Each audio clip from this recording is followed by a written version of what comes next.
I'm Darcy Bourne. I'm on the field hockey team at Duke. I'm a freshman, I play midfield, and I'm from London. And I'm really excited to be teaming up with UNCUT to talk about some topics that I think are really important right now. So it was a crazy couple of weeks. I'll just go back to the start. So I remember I was watching the video of George Floyd, and I was just obviously filled with every emotion. And one that stuck with me was the helplessness, because I was so far away, I didn't feel like I could help. So when the protests came to London, I knew immediately I had to get involved. So I was just there making a sign, and I actually just had a Martin Luther King quote on it. I remember I was scrolling through Instagram the night before, and I saw something that was asking about why Black Lives Matter was controversial. So in my head, I thought of the question, why is ending racism a debate? Because I thought it would make people stop and think, like I'd stopped then. And it's a question that I don't think many people can answer negatively. So I'd say when that photo got taken of me and went viral, that would be the reason why, because it makes people stop and think. So Miss Anne is the photographer who took the photo, and he wasn't that big at the time, but he was one of the key photographers in London for the BLM movement.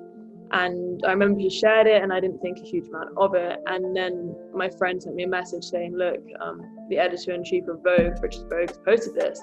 And then from there, you had all sorts of celebrities like Gigi Hadid posting it, Lewis Hamilton, David Beckham. And then I think it was when Martin Luther King III posted it when I realized that actually that photo had an impact on the movement, and that I was in a position where I could be more influential and create some actual change.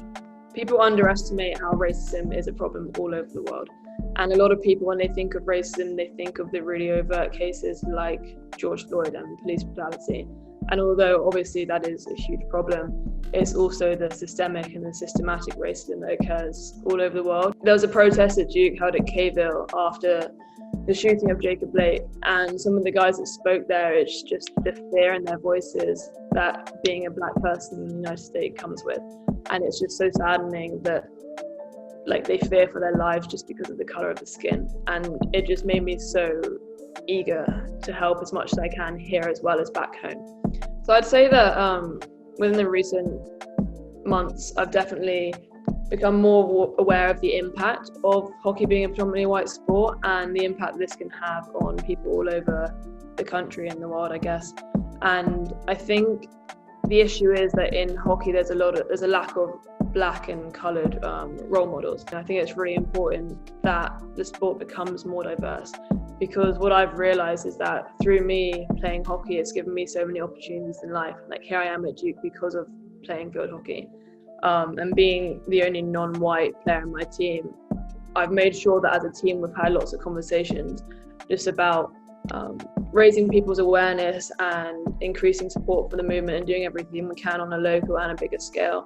There are loads of groups at Duke that we've been a part of. So for example, I've recently joined UBA, which is like United Black Athletes at Duke. And I think that's a group that has so much potential to have change on campus and outside of campus.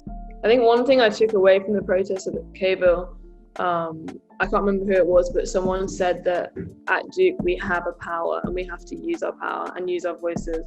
And we have a privilege of being at such a great university that I think we've got to do everything in our power that we can to help what we know is right.